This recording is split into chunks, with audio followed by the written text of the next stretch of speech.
Salut à tous, Kwame Sport, j'espère que vous allez bien, peu importe l'heure et l'endroit où vous regardez cette vidéo. Avant de commencer, cliquez sur like, abonnez-vous et activez la cloche de façon à être tenu au courant quand je posterai de nouvelles vidéos. Nous sommes à 2 semaines, quasiment, oui, de la plus grosse carte cette année sur le sol américain. Et nous le devons encore une fois à Monsieur Turki Al-Sheikh. Et ce sera pour la Riyadh Season États-Unis. C'est la première carte qu'ils font aux États-Unis. Et il va y avoir du spectacle. Il va y avoir du spectacle. Alors, bon, je regardais sur mon téléphone parce que j'ai pas tous les combats en tête. On va avoir Terence Crawford qui va combattre Madrimov pour la ceinture WBA, mais aussi il y a une autre ceinture en jeu. Je sais plus si c'est WBC ou WBO. En tout cas, il y aura 2 ceintures en jeu. Et bon, j'irai dans les détails un peu plus tard. Mais voilà, il y a déjà le premier combat. Ensuite, le champion Pitbull Cruz, champion WBA, super, qui affrontera José Valenzuela. Ensuite, on aura Andy Ruiz contre Jarrell Miller.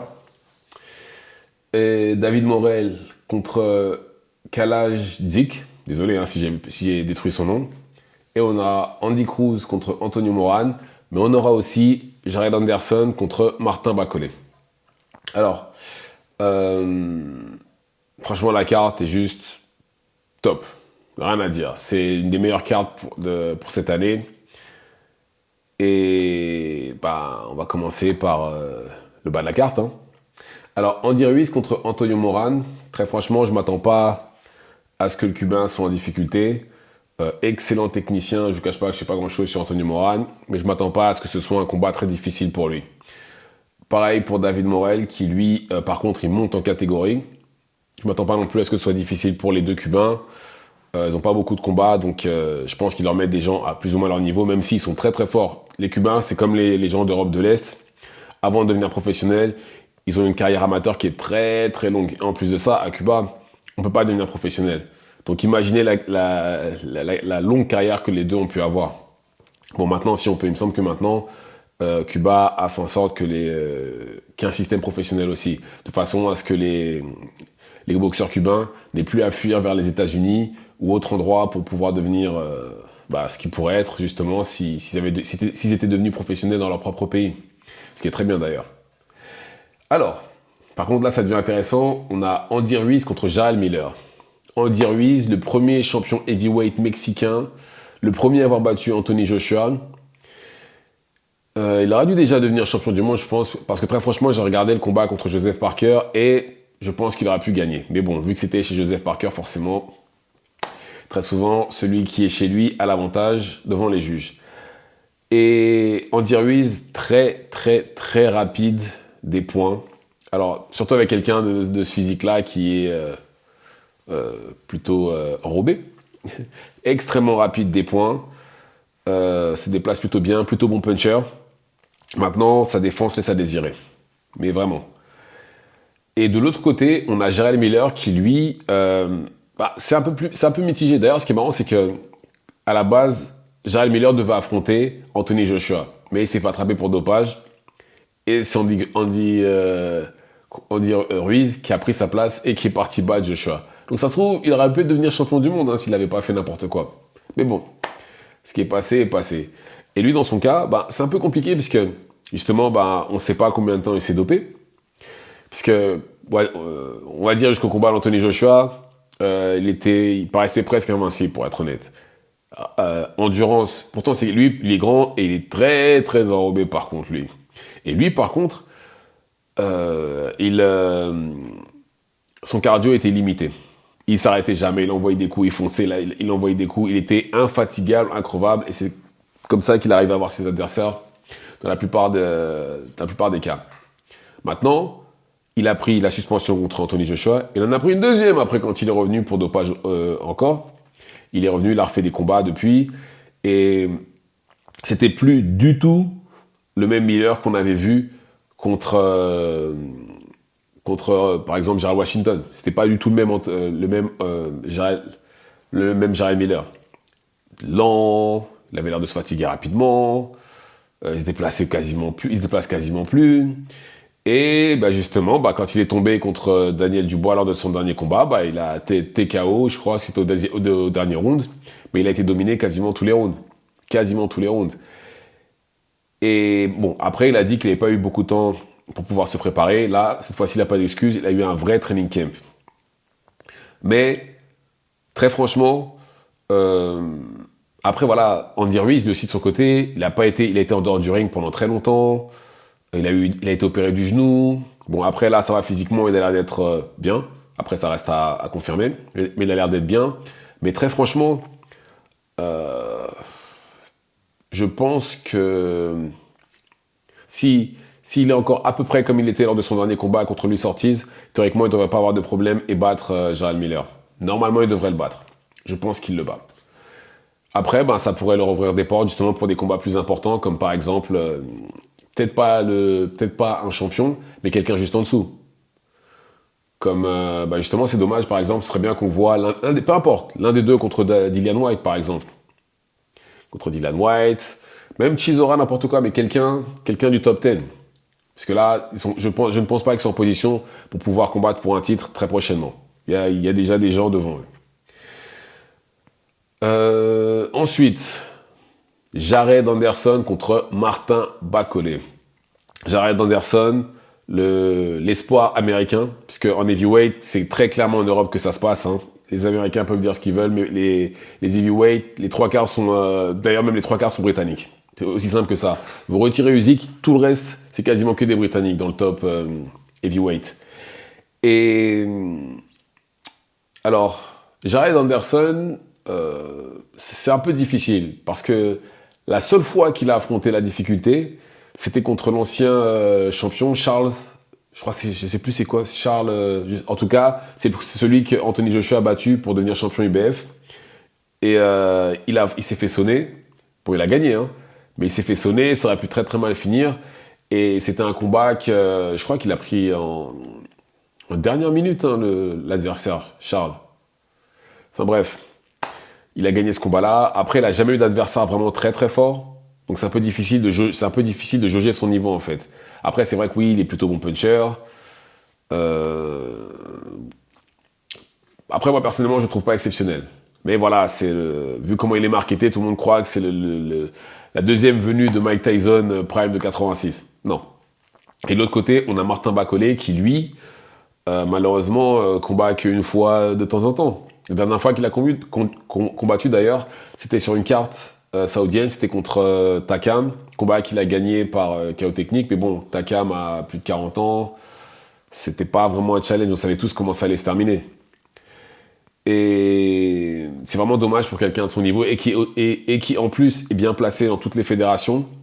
C'est dommage qu'il n'ait pas plus de combats que ça. Et très franchement, ce combat-là, c'est compliqué. Parce que d'un côté, je trouve pas que Jared Anderson soit si fort que ça. Mais il est actif. Et de l'autre côté, je trouve que Bakole est plus fort que lui, mais n'est pas actif. Donc c'est difficile en fait, ce combat-là. Euh, et très franchement, je sais pas. J'ai envie de dire Jared Anderson, mais d'un autre côté, j'ai envie de dire Bakole. Ce combat-là, je sais pas. Je sais pas, parce que l'inactivité, surtout qu'il a déjà plus de 30 ans, lui d'avoir 30 ans, Bakole. Et de l'autre côté, bon, après ça va, il est pas vieux non plus, mais voilà, il combat une fois par an, c'est pas assez. Surtout en heavyweight. Et de l'autre côté, on a Jared Anderson qui est là, qui combat pas non plus, qui n'a pas combattu l'élite non plus, d'ailleurs même, bon après, Riyad Meri, son dernier combat, il était là pour la survie. Il n'est pas cherché à battre Jared Anderson, malheureusement. Il était là, on aurait dit qu'il était juste là pour survivre. Donc, c'est un peu difficile si on se bat sur son dernier combat. Ça donne pas c'est pas une réelle représentation de son niveau quand on regarde justement son combat contre Riyad Meri. Mais, franchement, ce combat-là, je sais pas. J'ai envie de dire, je suis mitigé. Donc, je ne se prononce pas. Et ensuite, on a Isaac Cruz contre José Valenzuela. On a Pitbull Cruz qui sort d'une victoire magnifique contre Rolly Romero par arrêt de l'arbitre. Et de l'autre côté, on a José Valenzuela qui, lui, a mis KO Chris Colbert pour le rematch. Par contre, un truc que je comprends pas, c'est parmi tous les combattants qu'il y avait en super lightweight, pourquoi ils sont partis prendre José Valenzuela qui vient d'une catégorie en dessous. Ça n'a pas de sens. Ça n'a vraiment pas de sens. On aurait pu avoir un match-up contre Teofimo Lopez, contre Devin Haney, je sais pas, n'importe qui, parce que cette carte-là est annoncée depuis très longtemps.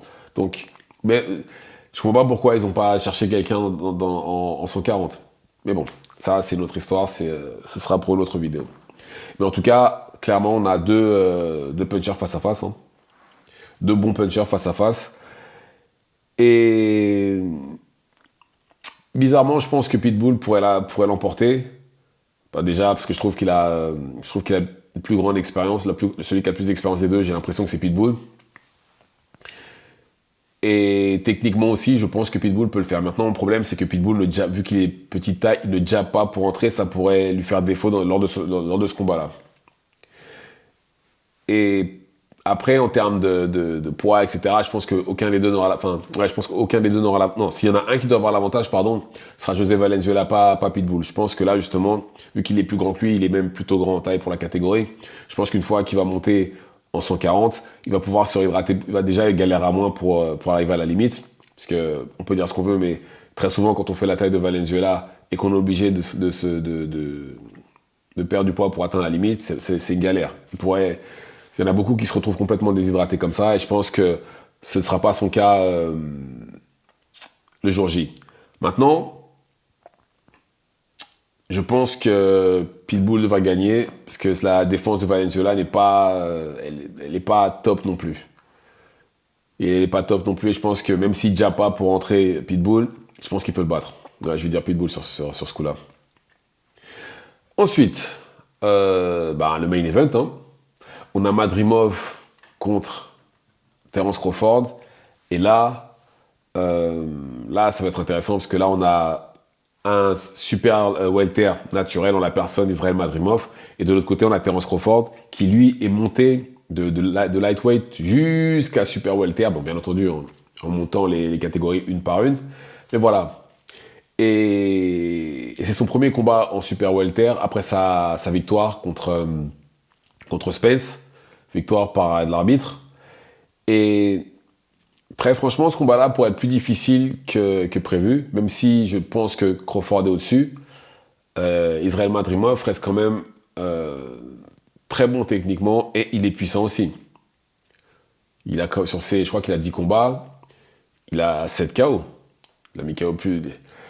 Même s'il n'a pas la même expérience non plus, il reste puissant et malgré ça, encore une fois, malgré qu'il ait que 10 d'avoir une dizaine de combats, il a une grande expérience en amateur.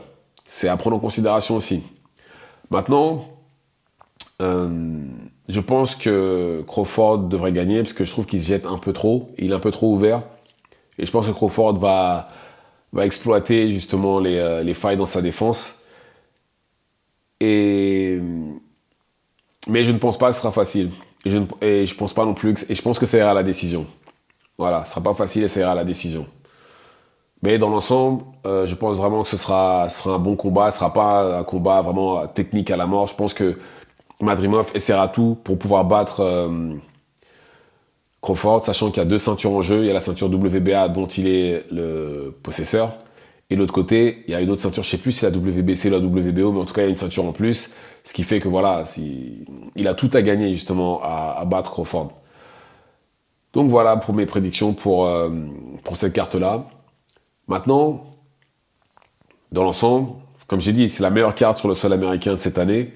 Je m'attends vraiment à du spectacle. Ouais, dans tous les combats. Je pense, les gens en heavyweight, je m'attends à ce qu'il y ait des KO. Hein. Franchement, les combats d'heavyweight, pour moi, ça doit se finir en KO. C'est pas possible d'être aussi costaud, grand et costaud et que ça aille à la décision pour moi. Sachant que c'est le meilleur moyen pour marquer les esprits, surtout pour quelqu'un comme que ce soit Jarrell Miller ou Andy Ruiz. Ça leur permettrait de marquer les esprits. Voilà, je suis de retour. Je suis de retour dans le haut du panier maintenant. Et pareil pour Bacolé et pour Jared Anderson. Jared Anderson, s'il met KO Bacolé, voilà, regardez, j'ai mis KO quelqu'un de sérieux. Je suis là, je suis prêt. Et de l'autre côté, Bacolé lui aussi, il dira voilà, regardez, vous m'avez envoyé votre meilleur prospect, regardez ce que je lui ai fait. Je suis là, title shot, ce que vous voulez, je suis prêt. Et en tout cas, encore une fois, merci à Turki Al-Alchik. Hein. On a encore une belle carte grâce à lui. Donc voilà. Dites-moi ce que vous en pensez dans les commentaires, activez la cloche de façon à être tenu au courant quand je posterai de nouvelles vidéos. Et c'est tout pour moi. Ciao, ciao.